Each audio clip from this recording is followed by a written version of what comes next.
बहुत सारे लोग सोचते हैं कि अगर उनके पास फ्लेक्स 64 बॉक्स आ जाएगा तो वो लोग सारा का सारा फोन ही रिपेयर कर देंगे, मतलब उनके पास से अब कोई भी चीज वापस नहीं जाएगा। ऐसा सोचना बिल्कुल गलत है, क्योंकि फ्लेक्स 64 बॉक्स आता है प्रोग्रामिंग के काम, और भी बहुत सारे काम आते हैं, मतलब सॉफ्टवेयर से रिलेटेड काम आता है। लेकिन अगर आप ये सोचते हैं कि सॉफ्टवेयर का सारा काम इससे कर लेंगे तो नहीं होता है। क्यों नहीं होता है? क्योंकि प्रॉब्लम कई सारे हैं।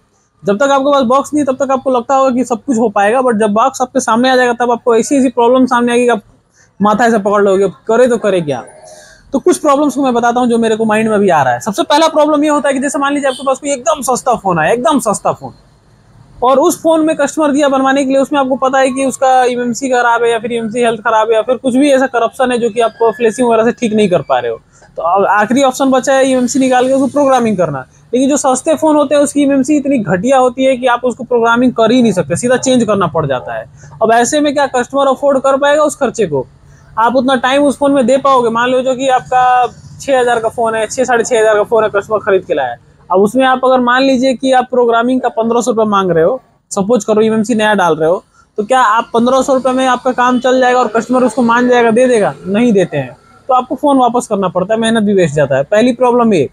दूसरी प्रॉब्लम यूएफएस का बहुत सारे आरपीएन वगैरह यूएफएस का नहीं रीड कर पाता है, और भी बहुत सारा प्रॉब्लम आता है। हाँ, एक चीज होता है, कई लोग सोचते हैं कि इसे हम अनलॉक कर लेंगे फोन को, तो अनलॉकिंग तो हो जाती है, लेकिन अनलॉकिंग में भी तो झंझट है। मान लीजिए आपको एकदम नया फोन आया है, उसको खोल के उखाड़ के अनलॉकिंग करना है, तो आप भी सोचोगे कि अरे यार प्रैक्टिस तो है, लेकिन फोन उखाड़ना खोलना बोलने से थोड़ा सा तो अंदर से लगेगा ना कि नया फोन है, कैसे करे। दूसरी चीज, हर फोन का आईएसपी पिन आउट नहीं दिखता है, किसी किसी फोन का आईएसपी पिन आउट ढका हुआ रहता है। ईएमएमसी तो इसे कनेक्ट हो जाता है आईएसपी पिन आउट से, लेकिन यूएफएस कनेक्ट करने में बहुत दिक्कत है। क्यों दिक्कत है? क्योंकि ईएमएमसी में कुछ गियर्स वगैरह हैं, कुछ समथिंग मतलब कुछ छोटा मोटा मॉडिफिकेशन करने से, जिसका वीडियो हमने बना रखा है यूएफएस का, आप देख सकते हैं, नीचे डिस्क्रिप्शन में लिंक दे दूंगा, कर लेते हैं। लेकिन यूएफएस में भाई बहुत दिक्कत होता है, 2-2 घंटा लग जाता है एक यूएफएस कनेक्ट करने में आईएसपी से, क्योंकि उसका गियर ही समझ में नहीं आता है। कई सारे ऑप्शन है, वोल्टेज चेंज करो, गियर चेंज करो, पता नहीं क्या क्या है, उसका क्लॉक चेंज करो, चेंज कर करके ट्राई करो।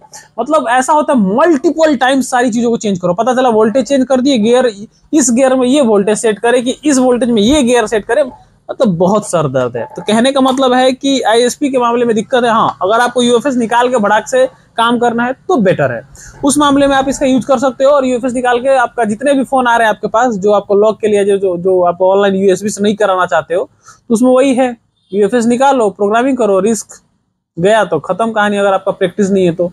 और बाकी ऐसे में आपके मन में क्या आएगा कि अरे यार इसको लिया कि मैं अनलॉकिंग करूंगा, बढ़िया कुछ काम नहीं हो पाएगा, तो पता चल रहा है कि इससे तो अच्छा यूएसबी से ही, फिर वही ऑनलाइन यूएसबी से ही करा रहा हूँ, कौन रिस्क लेगा इतना।